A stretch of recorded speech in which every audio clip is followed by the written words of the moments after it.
नमस्कार दोस्तों, स्वागत है आपका हमारे YouTube चैनल में। आज की इस वीडियो में हम वैशाख मास की कथा अध्याय 21 का पाठ करेंगे। अध्याय 21 में हम चैत्र और वैशाख मास के विशेष उत्सव का वर्णन, वैशाख, जेठ और आषाढ़ में जलस्थ श्री हरि के पूजन के महत्व के बारे में जानेंगे। तो आइए पाठ शुरू करते हैं।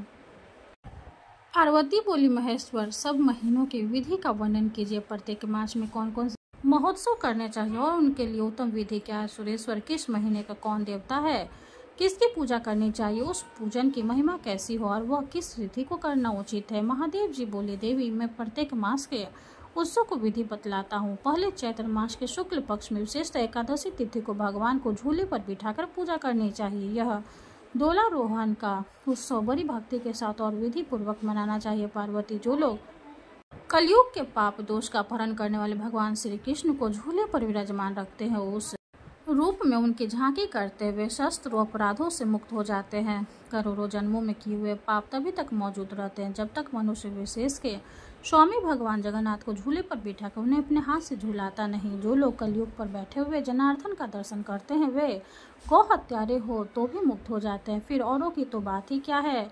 दोलोत्सव से प्रसन्न होकर समस्त देवता भगवान शंकर को साथ लेकर बैठे हुए श्री विष्णु को झांकी कराने के लिए आते हैं और आंगन में खड़े हो हर्ष भरकर स्वयं ही नाचते एवं गाते एवं बजाते हैं। वासुकी आदि नाग और इंद्र आदि देवता भी दर्शन के लिए पधारते। भगवान विष्णु को झूले पर विराजमान देख तीनों लोकों में उत्सव होने लगता है। अतः सैकड़ों कार्य छोड़कर दोलोत्सव के दिन झूलन का उत्सव करो। जो लोग झूले पर बैठे हुए भगवान श्री कृष्ण के सामने रात्रि में जागरण करते हैं उन्हें एक निमेष में ही सब पुण्यों की प्राप्ति हो जाती है। सुरेश्वर, झूले पर विराजमान दक्षिणाभिमुख भगवान गोविंद का एक बार भी दर्शन करके मनुष्य ब्रह्म हत्या के पापों से छूट जाता है।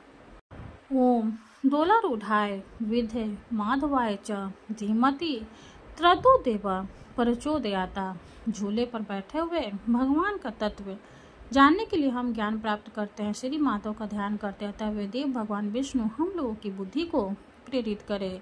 इस गायत्री मंत्रों के द्वारा भगवान का पूजन करना चाहिए। माधव नमः, गोविंदाय नमः और श्री कंठाय नमः, इन मंत्रों से भी पूजन किया जा सकता है। मंत्रोच्चारण के साथ विधि पूर्वक पूजन करना चाहिए। एकाग्रचित होकर गुरु को यथाशक्ति दक्षिणा देनी चाहिए तथा निरंतर पूर्वक श्री विष्णु की लीलाओं का गान करते रहना चाहिए। इससे उत्सव पूर्ण होता है। सुमुखी और अधिक कहने से क्या लाभ। झूले पर विराजमान भगवान विष्णु सब पापों को हरने वाले। जहाँ दोलोत्सव होता है वहाँ देवता, गंधर्व, किन्नर, ऋषि बहुधा दर्शन के लिए आते हैं। उस समय ओम नमो भगवते वासुदेवाय इस मंत्र द्वारा षोडशोपचारण से विधिवत पूजा करनी उचित है। इससे संपूर्ण कामनाएं पूर्ण होती है। सुव्रते अंग न्यास, कर न्यास तथा शरीर न्यास सब कुछ द्वादश मंत्र से करना चाहिए और इस आगमूत्र मंत्र से ही भगवान उत्सव का कार्य संपन्न करना चाहिए। झूले पर सबसे ऊंचे लक्ष्मी सहित भगवान विष्णु को बैठाना चाहिए। भगवान के आगे कुछ नीचे सतह में वैष्णव को,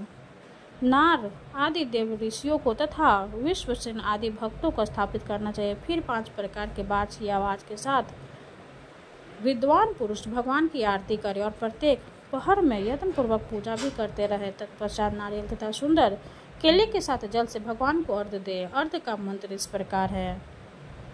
देव देव जगन्नाथ शंख चक्र गदाधार अयम गिहान में देव कृपा कुरु ममो परि।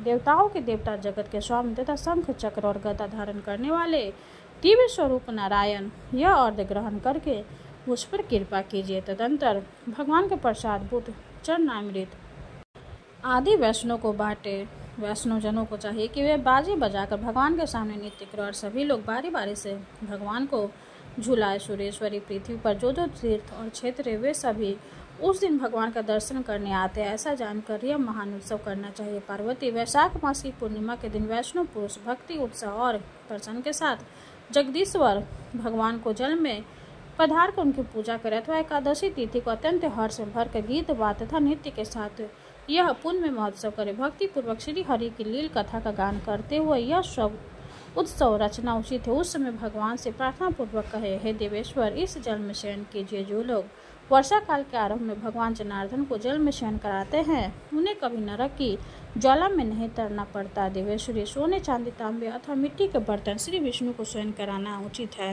पहले उस बर्तन में शीतल सुगंधित जल रखकर विद्वान पुरुष उस जल के भीतर श्री विष्णु को स्थापित करे, गोपाल या श्री राम नामक मूर्ति का स्थापना करे, अथवा शालिग्राम शिला को ही स्थापित करे या कोई और भी प्रतिमा जल में रखे, उससे होने वाले पुण्य का अंत नहीं है। देवी, इस पृथ्वी पर जब तक पर्वत लोक और सूर्य की किरणें विद्यमान है तब तक उसके कुल में कोई नरकगामी नहीं होता था।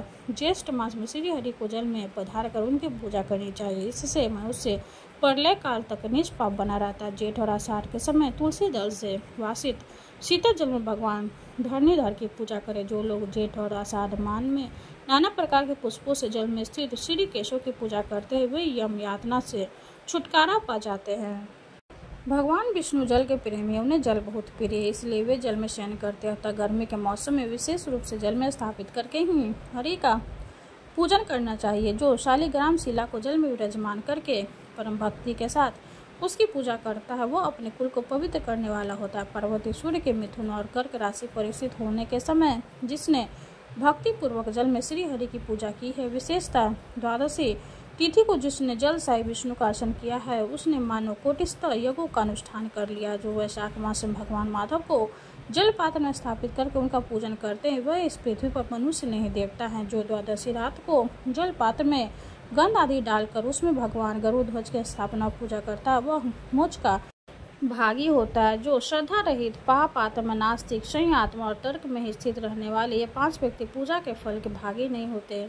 इसी प्रकार जो जगत के स्वामी महेश्वर श्री विष्णु को सदा जल में रख उनकी पूजा करता है, मनुष्य सदा के लिए महापापों से मुक्त हो जाता है। देवश्री ओम हाँ ही रामाय नमः, इस मंत्र से वहाँ पूजन बताया गया है। ओम किली कृष्णाय गोविंदाय गोपी जन वल्लभाय नमः, इस मंत्र से जल को अभिमंत्रित करना चाहिए। तत्पश्चात इस प्रकार मंत्र से अर्ध निवेदन करें।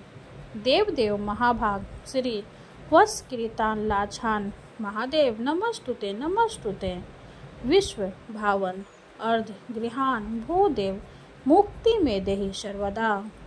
इसका अर्थ है, देव देव महाभाग श्री वत्स के चिन्हों से युक्त महान देवता विश्व को उत्पन्न करने वाले भगवान नारायण मेरा अर्ध ग्रहण करे और मुझे सदा के लिए मोक्ष प्रदान करे। जो नाना प्रकार के पुष्पों से गरुड़ासन श्री विष्णु की पूजा करता है, वह सब बाधाओं से मुक्त हो श्री विष्णु के साजू को प्राप्त होता है। द्वादशी को एकाग्रचित हो रात में जागरण करके अविकारियों में अविनाशी भगवान विष्णु का भक्ति पूर्वक भजन करे। इस तरह भक्ति की इच्छा रखने वाले पुरुषों को भक्ति भाव से तत्पर हो भगवान श्री विष्णु का वैशाख संबंधी उत्सव करना चाहिए तथा उसमें आग मुक्त मंत्र द्वारा समस्त विधि का पालन करना चाहिए। महादेवी, ऐसा करने से कोटि यज्ञों के समान फल मिलता है। इस उत्सव को करने वाला पुरुष राग द्वेष से मुक्त हो महामोहन की नियुक्ति करके इस लोक में सुख भोगता और अंत में श्री विष्णु के सनातन धाम को पाता है। वेद के अध्ययन से रहित तथा शास्त्र के स्वयं ध्यान से शून्य मनुष्य भी श्री हरि की भक्ति पाकर वैष्णव पद को प्राप्त होता है। इस प्रकार की स्वाध्याय संपूर्ण हुआ। विष्णु भगवान की जय हो। अब हम विष्णु भगवान की आरती करेंगे। ओम जय जगदीश हरे, स्वामी जय जगदीश हरे, भक्ति जनों के संकट जन में दूर करे। ओम जय जगदीश हरे, जो ध्यावे फल पावे, दुख बिन से मन का, सुख संपत्ति घर आवे, सुख संपत्ति घर आवे, कष्ट मिटे तन का। ओम जय जगदीश हरे, माते पिता तुम मेरे, शरण गहूँ में किसकी, स्वामी शरण गहूँ में किसकी, तुम्हें बिने और न दूजा, तुम्हें बिने और न दूजा, आस करूं जिसकी। ओम जय जगदीश हरे, तुम पूर्ण परमात्मा, तुम अंतर्यामी, स्वामी तुम अंतर्यामी, पारे ब्रह्म परमेश्वर, पारे ब्रह्म परमेश्वर, तुम सबके स्वामी। ओम जय जगदीश हरे, तुम करुणा के सागर तुम पालन करता, स्वामी तुम पालन करता। मैं मूरख खल कामी, मैं मूरख खल कामी, कृपा करो भरता।